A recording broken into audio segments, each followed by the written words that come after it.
नमस्ते नमस्कार साथियों, जय हिंद। आज की बहुत ही बड़ी खबर आपके सामने हम पेश कर रहे हैं और खबर कुछ इस प्रकार से है कि अभ्यर्थियों को चौंकान कर देगी। राज्य में जो पुस्तकालय अध्यक्ष की यानी जो लाइब्रेरी साइंस की बहाली को लेकर जो नियमावली बनी और जिसको लेकर एजेंसी भी तय हो गई थी कि बहुत जल्द एलईटी यानी जो पात्रता परीक्षा है उसका आयोजन होगा और बेल्ट्रॉन जो है इस बहाली को आगे बढ़ाएगी। पूरी तरीके से आप बता दें कि इस बहाली पर अब ग्रहण लग गया है।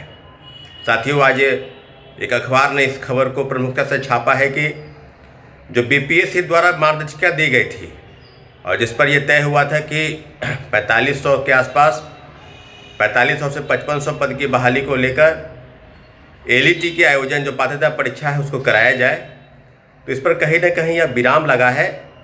अब पद सृजित होंगे, जहाँ भी स्कूल हैं, जहाँ पर पुस्तकालय है, वहीं पर पद जो है निर्धारित किए जाएंगे। तो इस बात को लेकर अभ्यर्थियों के बीच में बिल्कुल मायूसी होगी इस खबर को देखने के बाद, इस खबर को सुनने के बाद, कि जो चीज़ें सरकार के तरफ से हो रही है, जो 14 साल और 17 साल का वनवास लगातार कहा जा रहा था और कैबिनेट से पिछले साल मंजूरी भी मिली कि बिहार में लाइब्रेरी साइंस को लेकर 5500 पद की बहाली, पहले 6500 पद की बात थी और उसके बाद 5500, तो कैबिनेट से मंजूरी मिली थी कि 6500 पद की बहाली जो है उसको लेकर पात्रता परीक्षा होगी। लेकिन अभी तक इस मामले में पिछले बार भी आंदोलन हुए, उसके बाद उन्होंने कहा कि एजेंसी बहुत जल्द तय हो जाएगी और फिर अखबारों में भी छपा, एजेंसी तय हुई, बेल्ट्रॉन को उसका जिम्मा मिला। परंतु अब जो चीज़ें सामने आ रही है कि इस पूरी बहाली पर, एलईटी पर, जो पात्रता परीक्षा है उस पर कहीं ना कहीं ग्रहण लगा है। अब इस पर अभ्यर्थियों का, हम लोगों का जो रुख होगा, क्या इसी प्रकार से कि 14 साल से वनवास जो काट रहे हैं अब कितने दिन तक होगा, क्या होगा? बिल्कुल आपको बता दें कि ये बिल्कुल पक्की खबर है कि बीपीएससी या शिक्षा विभाग अभी लाइब्रेरी साइंस की बहाली को लेकर फिर से जो रोस्टर है उसका काम शुरू कर रही है और तत्काल इसको प्रभाव से लागू कर दिया गया है। तो फिलहाल एलईटी को लेकर जो चीज़ें थी कि अब आगे बढ़ेगी, परीक्षाएं होगी, पात्रता परीक्षा होगी, उस पर कहीं ना कहीं विराम लगा है। साथियों, दो महत्वपूर्ण विषय हैं, उसमें आपको बता दें कि चौथे फेज की बहाली को लेकर भी लगभग रोस्टर का काम पूरा हो गया है। कार्मिक विभाग अब कितना जल्द बीपीएससी को भेजती है ये देखने वाली बातों की, और उम्मीद है कि बहुत जल्द जो है वो बीपीएससी को भेज दी जाएगी। साथियों, बीपीएससी के पास जितने सीटों की संख्या जाएगी फिर रोस्टर का काम होगा। और अभी फिलहाल जो बातें हम लोग की जानकारी में कि 35,000 के आसपास पद की बहाली की बात की जा रही है।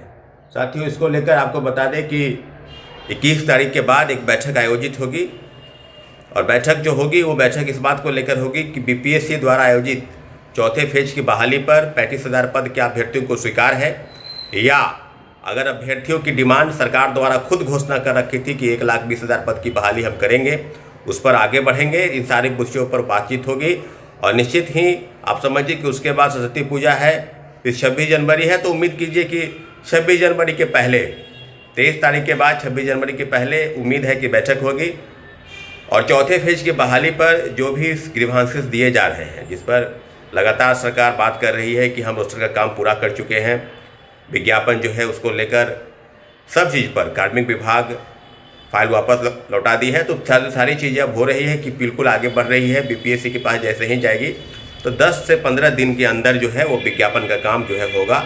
तो 15 फरवरी के बाद उम्मीद कीजिए कि बीपीएससी चौथे फेज की बहाली को लेकर विज्ञापन आएगा।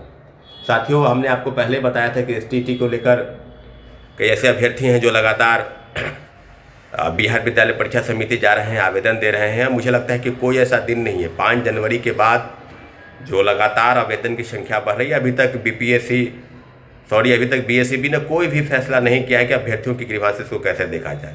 सिर्फ आवेदन ले रहे हैं, उनको डाल दे रहे हैं, फिर मोहर सील लगाकर उनको वापस कर दे रहे हैं। यही अभ्यर्थियों का कहना है कि बीएसईबी इस पर संज्ञान लेकिन अभी तक कोई संज्ञान नहीं हुआ है।